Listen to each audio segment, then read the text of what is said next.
오늘 새벽에 우리에게 주시는 하나님 말씀을 받습니다. 오늘은 사도행전 17장 1절에서 9절까지 저와 여러분이 한 절씩 말씀을 읽고요. 9절은 같이 읽겠습니다. 17장 1절 제가 먼저 읽겠습니다. 그들이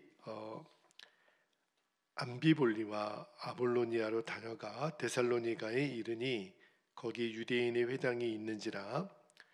바울이 자기의 관례대로 그들에게로 들어가서 제 세안식일에 성경을 가지고 강론하며 3절 뜻을 풀어 그리스도가 해를 받고 죽은 자 가운데서 다시 살아나야 할 것을 증언하고 이르되 내가 너희에게 전하는 이 예수가 곧 그리스도라 하니 그 중에 어떤 사람 곧 경건한 헬라인의 큰 무리와 적지 않은 귀부인도 권함을 받고 바울과 실라를 따르나. 5절 그러나 유대인들은 시기하여 저자의 어떤 불량한 사람들을 데리고 때를 지어 성을 소동하게 하여 야손의 집에 침입하여 그들을 백성에게 끌어내려고 찾았으나 발견하지 못하며 야손과 및 형제들을 끌고 읍장들 앞에 가서 소리질러 이르되 천하를 어지럽게 하던 이 사람들이 여기도 이름에 7절 야손이 그들을 맞아 들였도다.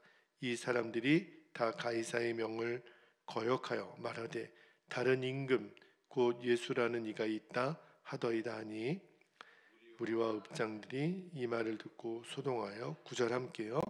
야손과 그 나머지 사람들에게 보석금을 받고 놓아 주니라. 아멘. 하나님 말씀입니다.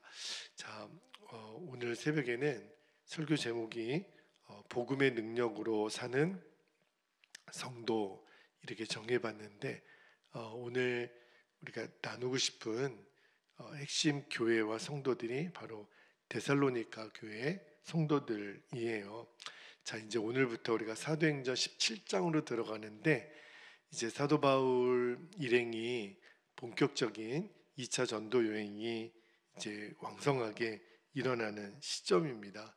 어제까지는 우리가 빌립보 교회에서 이제 빌립보 지역에서 있었던 그 전도 사역을 보았죠. 그 바울 일행이 이제 어디로 이동하냐면 데살로니가 그리고 베네아, 아덴은 이제 지금 그리스를 말합니다. 제가 성지순례를 갔었을 때 그리스 아테네에도 밟았었는데 그때 이 사도행전의 전도 여행 순서대로 쭉 한번 가봤던 기억이 있어요. 자, 그런데 이제 그 빌립보 지역을 떠나서 오늘 1절 말씀에 보니까 바울이 데살로니가 지역에 도착을 합니다. 이 마게도냐 지방의 수도가 바로 이 데살로니가예요. 근데 오늘 성경에 보니까 데살로니가에는 회당이 아마 여러 개가 있었던 모양이에요. 그리고 바울이 여기 새 안식일은 3주 동안 이제 그 회당에서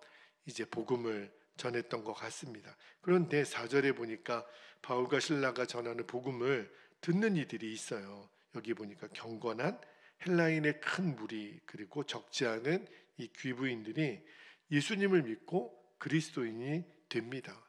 근데 이제 5절에 보니까 이 유대인들이 이 복음을 거부했던 유대인들이 막 시기가 일어나서 이제까지는 자기들의 말을 따랐던 사람들이 이제 막 바울의 말을 듣고 막 예수님을 믿는 일들이 일어나니까 이들이 막 시기가 일어나서 이 저자의 불량배들, 그러니까 쉽게 말하면 이제 깡패 같은 사람들을 동원해서 이제 막 예수 믿는 사람들을 협박하고 해코지하는 일이 일어납니다. 근데 이제 유대인들이 오늘 말씀해 보니까 저자의 불량배들을 이끌고 어디로 침입하냐면 야손이라고 하는 사람의 집에 침입을 해요. 이유는 그 야손의 집에 바울과 이 실라 일행이 거기 이제 머물렀던 것 같습니다. 근데 그 야손의 집에 가니까 바울과 실라가 없는 거예요. 그러니까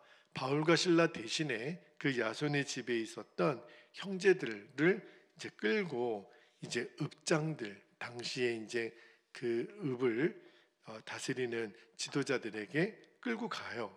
여기서 말하는 형제들은요, 이 야손의 그런 육체적인 형제들을 말하는 게 아니라 그 당시 이제 야손의 집에 모였던 예수 믿는 사람들, 그 사람들을 끌고 가는데, 그 이 야손과 믿음의 형제들을 고발한 내용이 7절에 보니까 자신들의 황제 가이사가 아닌 예수라는 임금을 전하는 그 자들을 이 야손이 이제 받아들였기 때문에 그들을 이제 고소를 한 거예요. 그러니까 이제 막 무리들이, 읍장들이 막 소동을 한 거죠. 아니, 이 엄연히 로마 황제 가이사가 있는데 새 임금을 믿는다고? 뭐 이렇게 쿠데타를 준비하는 거야.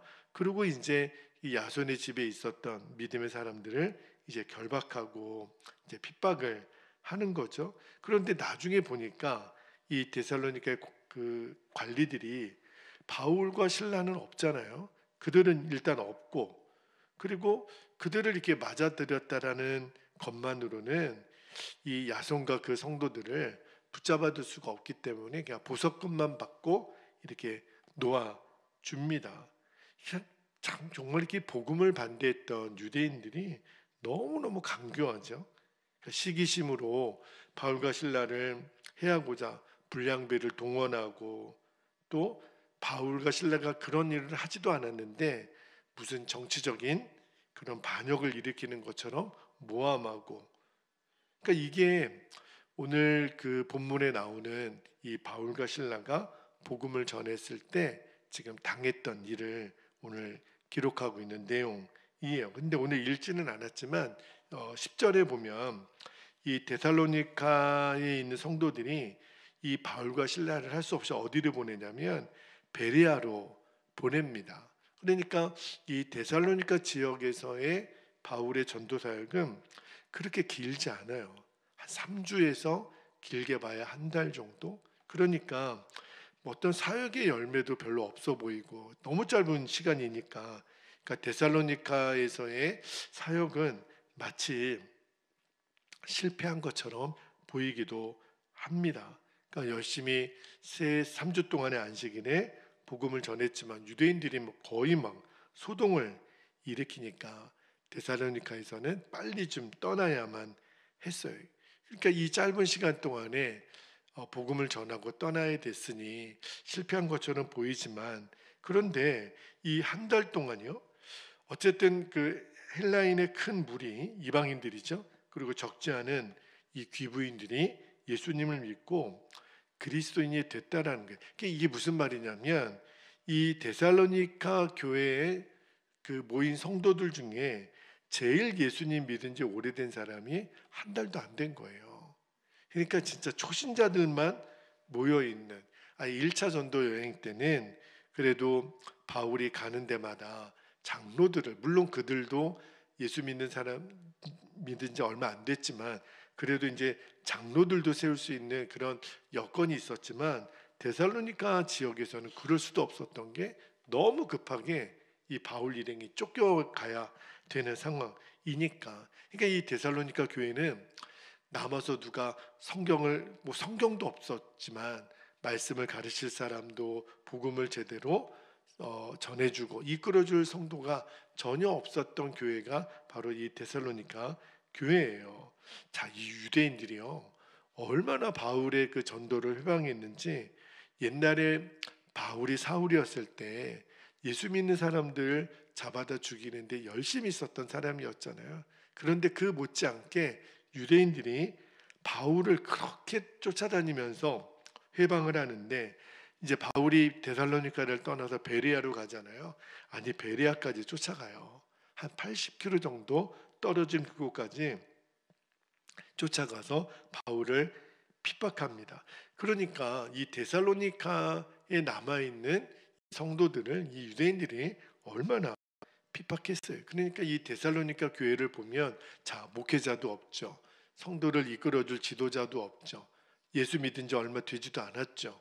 그리고 유대인들은 너무 집요하게 핍박하죠. 이 데살로니가 교회는 세워지기도 힘들었을 뿐만 아니라 이제 곧 문 닫을 교회다, 이렇게 여겨질 수밖에 없는데, 자, 그런데 바울의 신서를 보면 이 데살로니가 교회가 너무너무 든든하게 성장을 합니다. 너무너무 놀라워요. 어떻게 그게 가능했을까? 여러분, 나중에 바울이 데살로니가 교회 성도들에게 보낸 편지가 서신서에 들어가죠.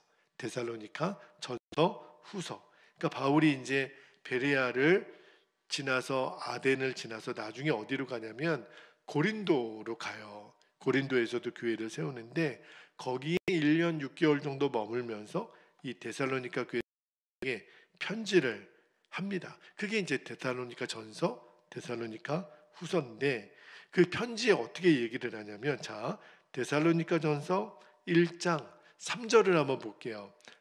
데살로니가 전서 1장 3절에 보면 자, 제가 읽어 드릴게요.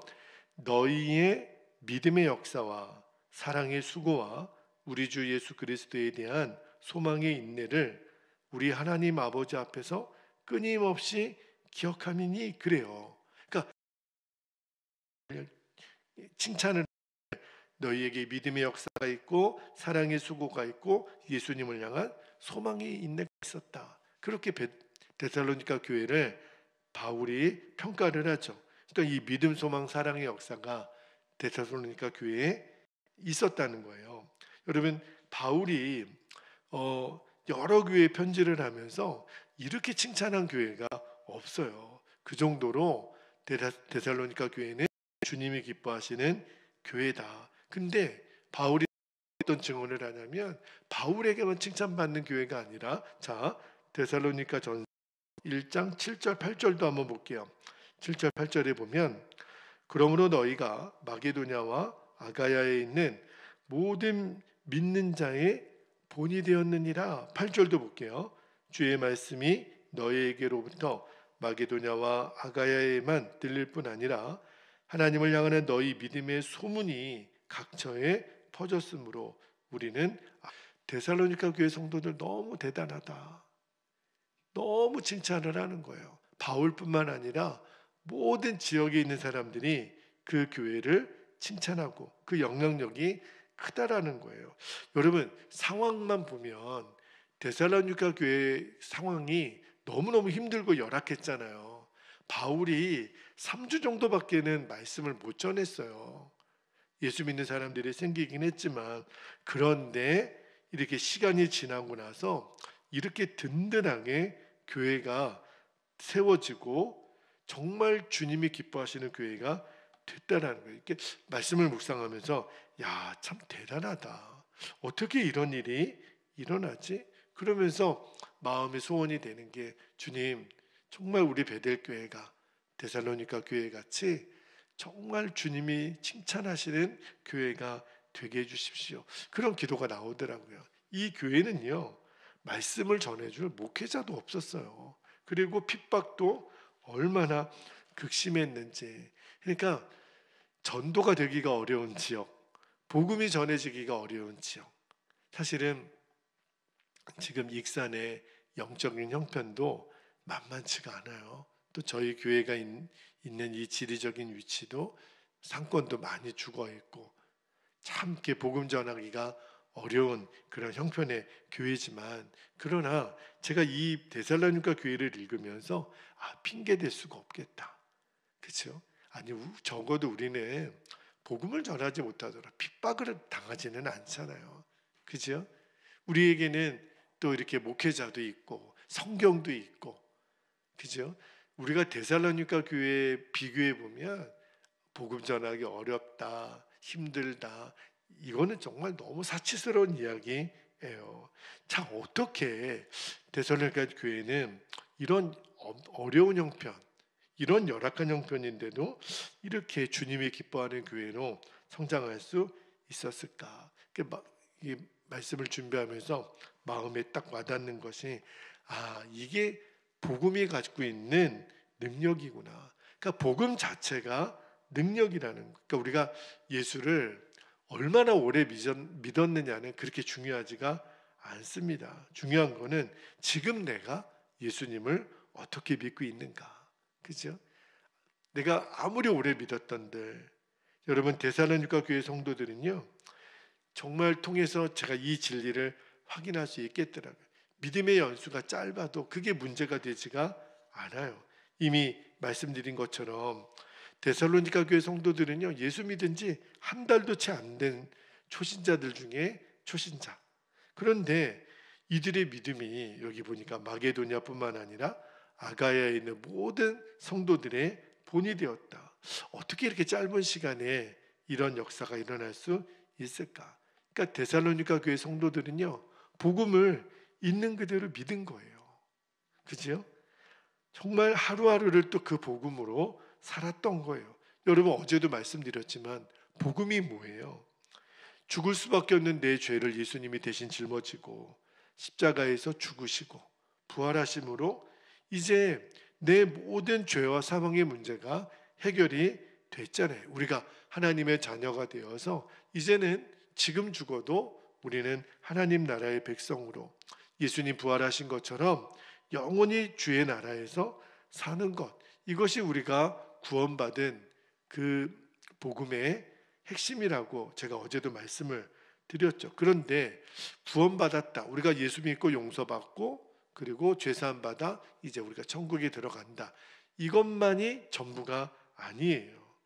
우리가 구원받았다, 우리가 예수님을 향하여 우리가 믿음을 가졌다, 이 말은 예수님이 십자가에서 죽으신 것처럼 이제 죄의 종이었던 내가 이제는 예수님과 함께 죽었어요. 이제 죄의 종이었던 나는 죽었어요. 그리고 예수님 부활하실 때 이제 나는 예수님과 함께 사는 자가 된 거예요. 이게 복음의 핵심이에요. 그러니까 우리가 예수 믿고 죽어 천국 간다, 이것만이 전부가 아니라 지금 현재 나에게 예수님의 죽음이 나의 죽음이 됐고 예수님의 생명이 나의 생명이 되었기 때문에 이제 내가 그 예수님을 모시고 예수님을 주인 삼아 사는 것, 이것이 나의 찬송이고 이것이 나의 간증이 되는 거예요. 만약에 이 사실을 머리로만 알면 예수님을 20년, 30년, 40년 믿어도 그는 초신자밖에 되지 않습니다. 여러분, 자석에 쇠가 계속 문지르면 나중에 이제 이 쇠들이 자석에 붙을 뿐만 아니라 그 못과 쇠붙이가 또 다른 쇠붙이를 끌어당기는 것처럼 세상이 그렇게 우리를 끌을 때 그냥 가서 달라붙고 말잖아요. 그죠? 여러분, 내가 여전히 내 인생의 주인 노릇하면 그렇게밖에 살 수밖에 없어요. 늘 우리는 갈등하며 사는. 그런데 놀랍게도 이 데살로니가 교회 성도들은요, 예수 믿은 지 그렇게 짧은 시간 안에 이 핵심을 너무 분명히 알았던 거예요. 나는 죽고 예수로 사는 그 십자가 복음이 결론이 되니까 이제 복음을 삶으로 살아내는 거예요. 그것이 이 십자가 복음으로 사는, 그 복음의 능력으로 사는 성도의 비결이었던 거예요. 자, 그러면 제가 내일 새벽에는 데살로니가 교회 성도들은 어떻게 복음으로 살아낼 수 있었을까? 그 비결이 뭘까? 그리고 예수님을 주인으로 섬기고 살았던 그 복음의 능력에 대한 말씀은 제가 내일 한 번 더 전하도록 하겠습니다. 이제 우리 함께 기도할 때 오늘도 두 가지 기도 제목을 우리가 좀 붙잡고 기도하기를 원하는데, 자, 첫 번째는요, 데살로니가 교회 성도들처럼 이제 내 자신이 복음의 능력으로 사는 성도가 되는 거예요. 이거는 지식이 아니에요. 이거는 정말 내가 예수님의 십자가, 예수님의 부활이 내게 실제가 되는 거예요. 그리고 두 번째 기도 제목은 나는 죽고 예수로 사는 이 십자가 복음의 진리가 날마다 내게 실제가 되는 겁니다. 결론이 되는 거예요. 그래서 주님, 오늘도 나는 죽었습니다. 나는 예수님의 생명으로 삽니다. 이게 데살로니가 교회가 비결이고 수많은 지역의 성도들로부터 칭찬받았던 그 비밀의 열쇠예요. 주여, 오늘도 우리가 이 진리를 결론 삼아 살게 하옵소서. 우리가 오늘 주신 말씀과 기도 제목을 붙잡고 우리가 주님의 이름을 부르신 후에 통성으로 기도하겠습니다. 주여